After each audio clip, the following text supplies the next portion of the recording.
Selamat siang, kita bertemu kembali di dalam mata kuliah bermain dan permainan.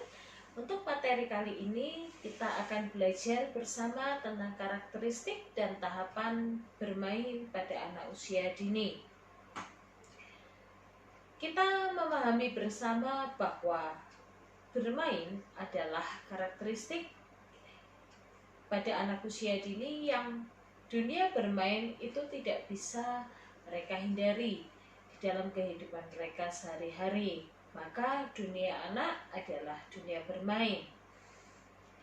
Di sini dikatakan bahwa karakteristik bermain untuk anak usia dini paling tidak ada 5 karakteristik, yaitu bermain adalah sesuatu yang sukarela tanpa unsur paksaan. Bermain adalah pilihan anak. Bermain adalah kegiatan yang menyenangkan. Bermain adalah simbolik, dan bermain adalah aktif melakukan kegiatan.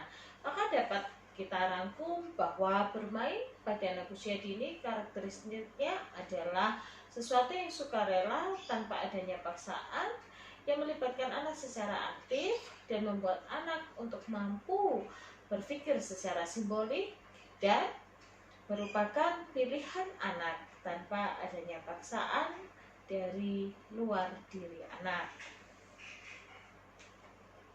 Setelah kita tadi melihat karakteristik bermain pada diri anak usia dini, kita melihat tahapan bermain secara umum. Bahwa yang pertama ada tahapan manipulatif. Tahapan manipulatif ini terjadi pada anak di usia sekitar 2-3 tahun. Di dalam tahapan manipulatif, anak bermain dengan benda yang dipegangnya atau dengan berbagai macam alat bermain yang dipegangnya. Ada unsur penyelidikan yang dilakukan dengan merabah dan membolak-balik mainan. Ketika seorang anak berusia 2-3 tahun, dia memegang benda atau memegang mainan, maka ketika benda itu dia pegang, benda itu akan dia bolak-balik dan dia amati. Ketika dia mengamati, maka disitulah terjadi penanaman informasi atau pemberian informasi di dalam struktur kognitif anak. Nah, di situ anak mulai menyelidiki, dia meraba mulai dari wujudnya, teksturnya, warnanya, dan sebagainya. Anak ingin menemukan sebenarnya apa yang dapat dilakukannya dengan benda tersebut. Anak akan mencoba untuk bereksplorasi dengan setiap benda yang dia pegang. Yang kedua adalah tahapan simbolis di usia 3-4 tahun. Di situ ada daya imajinatif yang mulai digunakan oleh seorang anak di dalam bermain. Contohnya mereka bermain membentuk sebuah bentuk benda dari pasir magnetik atau kinetic sand. Nah, di sini bahwa ketika dia membentuk dengan menggunakan cetakan atau langsung membentuk dengan tangan, dia menggunakan daya imajinasi, dia membayangkan terlebih dahulu simbol dari benda yang akan dia bentuk dan dia menuangkan di dalam bentuk kinetic sand. Yang ketiga adalah tahap eksplorasi. Anak lebih sering bermain secara mandiri atau bermain sendiri tanpa adanya teman. Di sini ketika dia bermain eksplorasi, biasanya anak akan menikmati waktu sendirinya dengan alat permainnya. Dia akan mengotak-atik mainannya sampai dia menemukan apa yang bisa dia pelajari dari alat permainan itu. Ketika bermain, tampaknya tidak terjadi sesuatu yang berarti. Dalam artian, anak cenderung diam dan memperhatikan serta membolak-balik mainan tersebut. Tetapi di dalam proses kognitif, anak tersebut mempelajari sesuatu berdasarkan dari hasil eksplorasinya. Contohnya, bermain pasir, mempelajari sifat pasir, kering atau basah. Yang keempat adalah tahapan eksperimen. berada di usia 4-5 tahun. Setelah bereksplorasi, maka pada tahapan berikutnya anak akan melakukan percobaan atau eksperimen. Di sini anak melakukan manipulasi terhadap kegiatan mainannya, atau orang dewasa membantu anak untuk melakukan manipulasi terhadap kegiatan atau aktivitas bermainnya.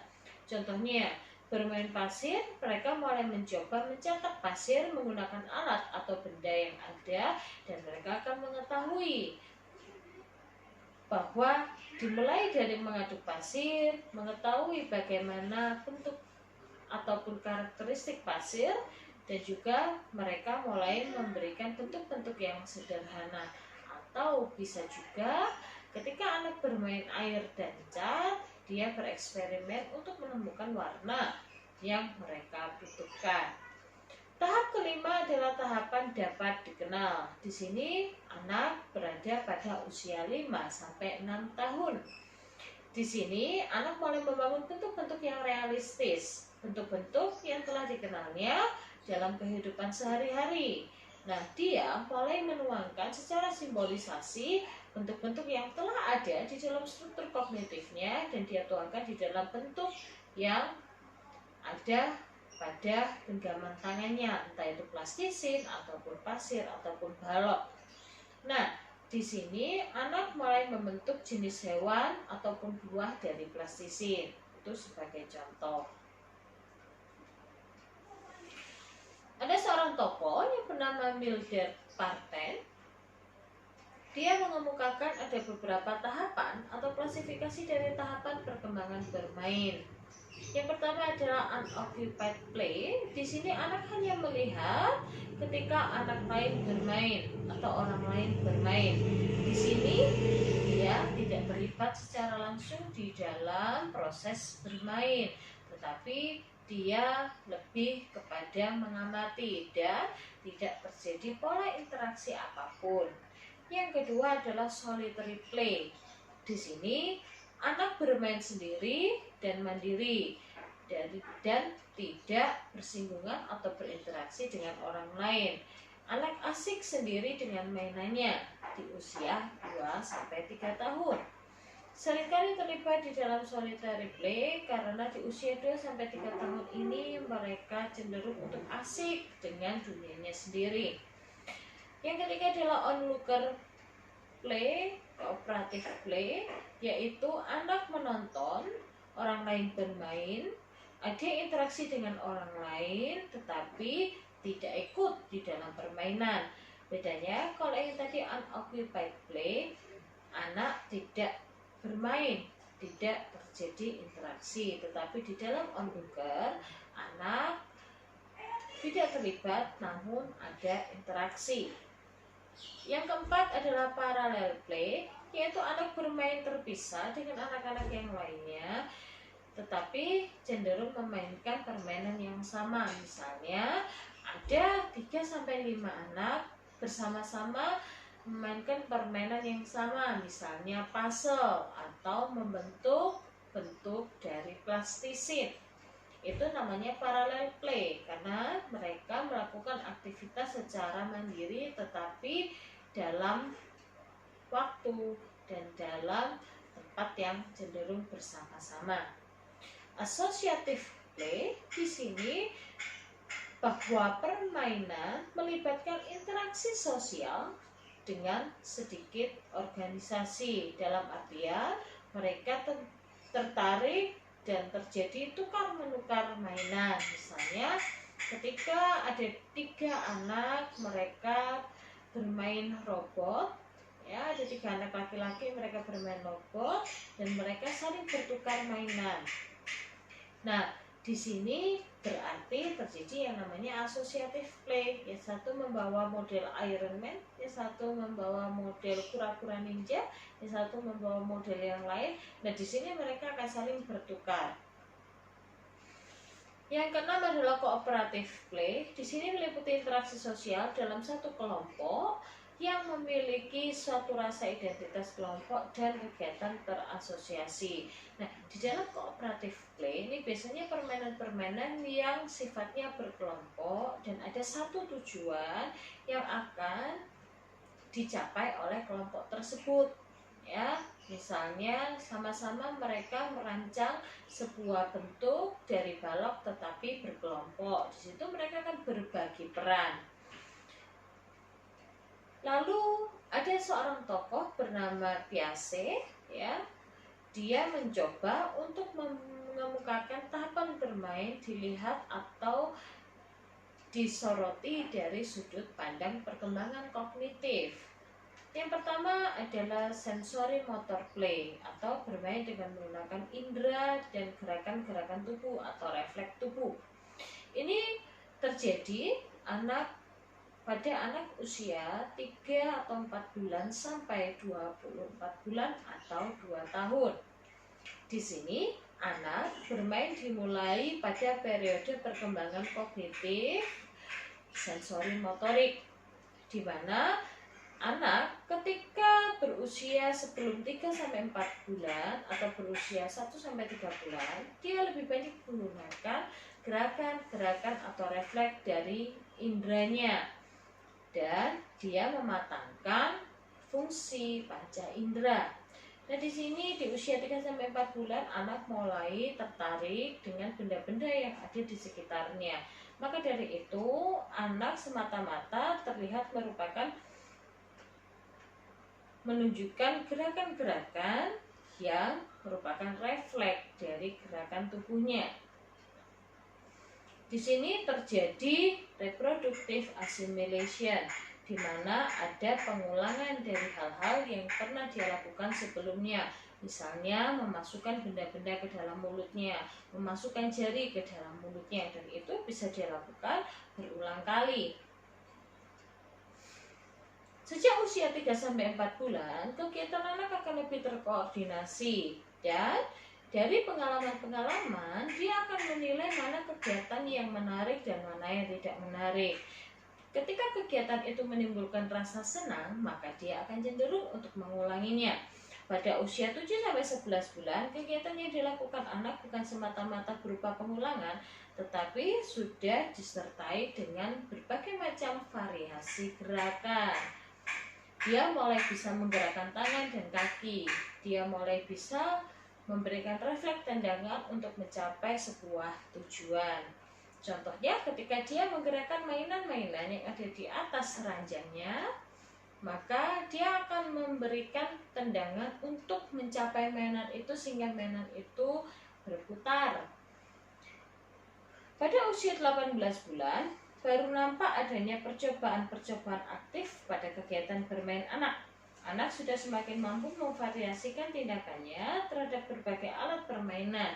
Dia sudah mulai aktif menggunakan berbagai macam alat permainan. Nah, di sini merupakan awal dari penjelajahan sistematik yang terjadi terhadap lingkungannya. Dia mulai melakukan eksplorasi terhadap lingkungan, di mana ketika dia mulai mempelajari berbagai macam variasi benda ataupun kondisi yang ada di lingkungan. Yang kedua adalah simbolik atau make-believe play di usia 2 sampai 7 tahun, di mana periode praoperasional yang terjadi pada antara usia 2 sampai 7 tahun ini di dalam tahapan kognitif dapat dikategorikan menjadi simbolik atau make-believe play. Tandanya ialah anak dapat bermain dengan daya hayalnya atau mulai bisa diajak untuk bermain pura-pura. Biasanya di sekolah, di usia anak TKA dan TKB, mereka mulai belajar untuk bermain sosiodrama. Pada masa ini, anak lebih banyak bertanya dan menjawab pertanyaan, mencoba berbagai-bagai kegiatan yang berkaitan dengan konsep angka, konsep ruang, konsep gerak, dan juga kuantitas dan sebagainya. Nah, di sini seringkali anak akan menanyakan sesuatu hanya untuk sekedar bertanya, tidak terlalu mempedulikan jawaban yang diperolehnya. Walau sudah dijawab, anak akan terus bertanya karena dia memang memiliki rasa ingin tahu yang semakin berkembang. Contohnya adalah ketika anak menggunakan sapu, dia akan menganggap bahwa sapu itu sebagai kuda, ya, menganggap sebagian kertas sebagai uang. Nah, di sini anak mulai berpikir secara simbolik, ya, simbol-simbol tertentu yang bisa dia anggap ataupun dia samakan dengan benda-benda yang telah dia pahami selama ini. Bermain simbolik juga berfungsi untuk mengasimilasikan atau mengkonsolidasikan dan menggabungkan pengalaman emosional anak. Contohnya ketika anak berperan sebagai orang tua, atau anak berperan sebagai kakak, atau anak berperan sebagai kakek. Dari situ dia akan mencoba untuk melibatkan pengalaman-pengalaman emosinya di dalam sebuah peran, di mana itu akan melibatkan secara aktif proses berpikirnya dengan melakukan recalling terhadap pengalaman bagaimana keterkaitan dia dengan misalnya kakeknya dan sebagainya. Dia akan mengingat kembali bagaimana kebiasaan-kebiasaan kakeknya di rumah. Maka itulah yang akan dia simbolisasikan di dalam perannya sebagai seorang kakek di dalam sebuah drama. Yang ketiga adalah social play. Social play games with rules, ya, di mana di sini terjadi pada usia 8 sampai 11 tahun. Dalam bermain pada tahap yang tertinggi, penggunaan simbol lebih banyak diwarnai oleh nalar dan logika yang bersifat objektif. Nah, di sini sejak usia 8 sampai 11 tahun, anak lebih banyak terlihat dalam kegiatan games with rules. Di sini contohnya anak suka bermain halma, bermain ular tangga, bermain monopoli. Nah, di sini anak mulai belajar untuk bermain dengan permainan-permainan yang memiliki peraturan. Yang keempat adalah games with rules and sports. Ini biasanya berada pada usia anak-anak remaja. Contoh lain dari kegiatan bermain yang memiliki aturan adalah biasanya olahraga atau sports. Nah, kegiatan-kegiatan olahraga biasanya tergolong kegiatan-kegiatan yang memiliki peraturan-peraturan yang baku. Jika peraturan itu tidak dilaksanakan, maka permainan itu tidak menjadi sempurna. Contohnya, ketika melakukan permainan basket, di situ maka anak harus mengikuti peraturan permainan basket, tidak bisa membuat peraturan sendiri. Kita melihat, menurut Harlock, ada tahapan bermain pada anak. Yang pertama adalah tahap penjelajahan atau exploratory stage. Di sini ada ciri khas, ya, berupa kegiatan mengenai objek atau orang lain. Khasnya adalah mereka mengamati, ya. Ciri khasnya adalah berupaya untuk mengamati kegiatan ataupun objek di luar dirinya, mencoba untuk menjangkau atau meraih benda yang ada di sekelilingnya, mulai dari mengamati. Ketika anak berusia 3 bulan, permainan mereka terutama terdiri atas melihat orang ataupun benda yang ada di sekitarnya. Contohnya, saat anak merangkak, semua benda yang dilewatinya cenderung untuk ingin dia raih, ingin dia pegang.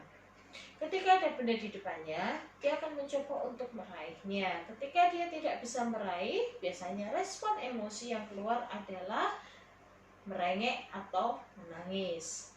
Yang kedua adalah tahap mainan atau toy stage, di mana bermain barang atau menggunakan benda-benda ataupun alat permainan dimulai pada tahun pertama dan mencapai puncak pada usia 5 sampai 6 tahun. Anak usia 1 sampai 6 tahun akan sangat senang dengan menggunakan alat-alat permainan yang bervariasi, dan biasanya mereka bisa betah lama untuk memainkannya. Pada mulanya, anak hanya mengeksplorasi benda-benda atau alat permainannya, dan mereka ingin mencoba untuk memahami apa yang bisa mereka lakukan, sampai mereka memahami karakteristik serta fungsi dan bagaimana cara memainkan alat tersebut. Ketika mereka sudah memahami dan alat tersebut membawa efek emosi yang menyenangkan, maka mereka akan mengulangnya dan itu akan terbawa sampai usia 6 tahun.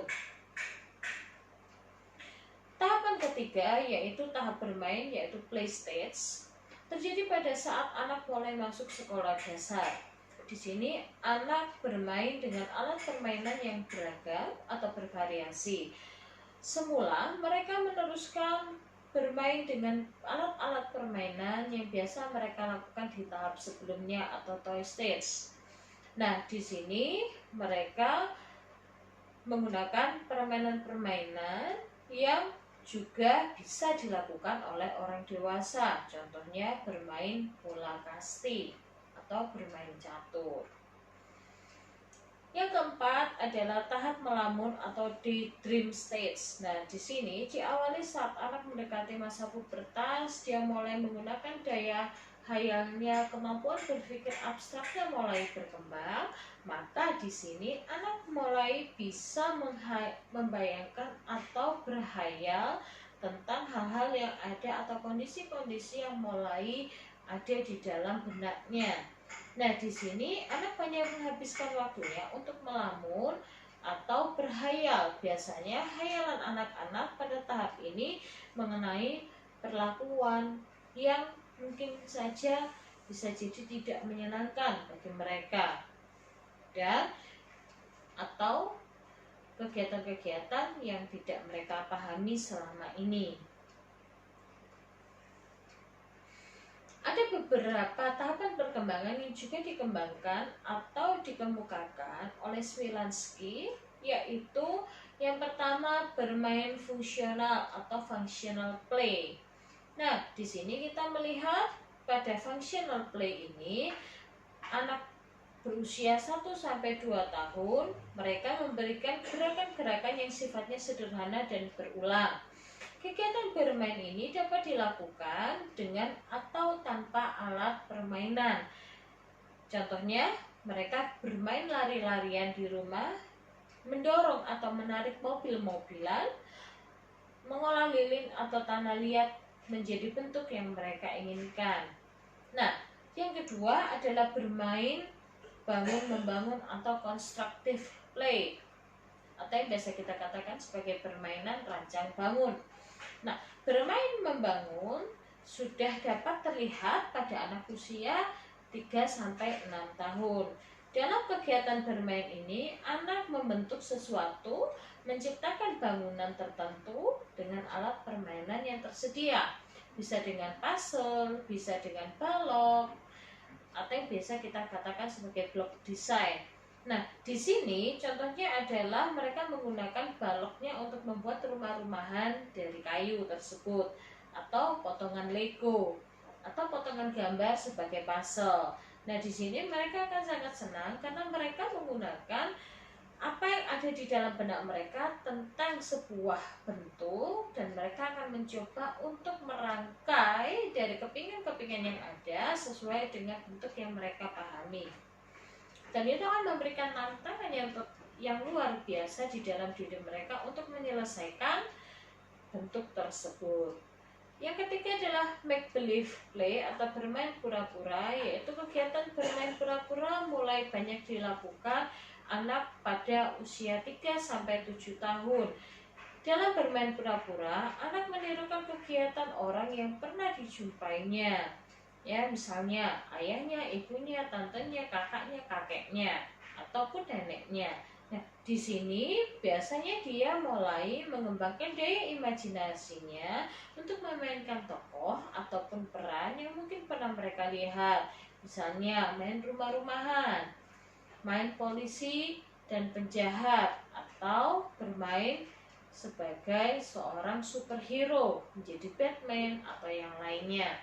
Nah, di sini anak mulai membayangkan bagaimana saya harus berperan sebagai tokoh yang akan saya perankan.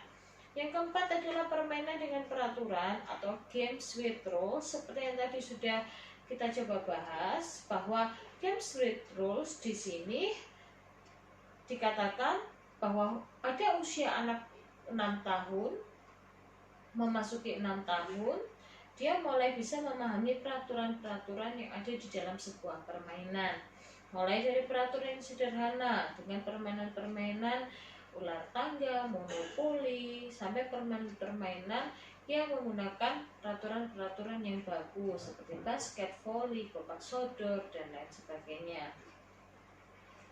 Nah, demikian materi tentang perkembangan bermain untuk anak usia dini. Kita sudah melihat macam-macam tahapan perkembangan bermain yang dijelaskan oleh beberapa tokoh atau beberapa ahli. Di sini kita bisa melihat bahwa di masing-masing tahapan ada ciri khas atau kualitas perilaku bermain yang ditunjukkan oleh anak-anak mulai dari 0 tahun sampai kurang lebih kita melihat pada usia remaja, bahkan bisa terbawa sampai masa dewasa. Nah, di sini akan kita lihat bahwa di masing-masing tahapan perkembangan bermain kita bisa memberikan rangsangan atau stimulus dengan menggunakan berbagai macam sarana dan prasarana yang kita harapkan bisa menunjang perkembangan bermain yang ada di dalam diri mereka. Maka perkembangan bermain ini biasanya akan memberikan kecenderungan ataupun ketertarikan mereka terhadap setiap alat permainan yang kita berikan. Contohnya, anak usia 3 tahun, dia akan mulai tertarik ketika kita ajak mereka bermain dengan benda-benda yang ada di sekitarnya. Tetapi anak usia 1-2 tahun, dia cenderung untuk bermain dengan dirinya sendiri, lebih kepada solitary play, walaupun dengan benda yang ada di sekitarnya. Tetapi ketika untuk bermain secara social play, mereka mulai bisa di usia 3-6 tahun. Nah, seperti itu contohnya. Sehingga dengan adanya materi tahapan perkembangan bermain, saya harapkan kita bisa memberikan rangsangan yang optimal yang sesuai dengan tahapan perkembangan pada anak usia dini. Demikian untuk materi ini. Selamat berjumpa atau sampai berjumpa pada materi yang selanjutnya.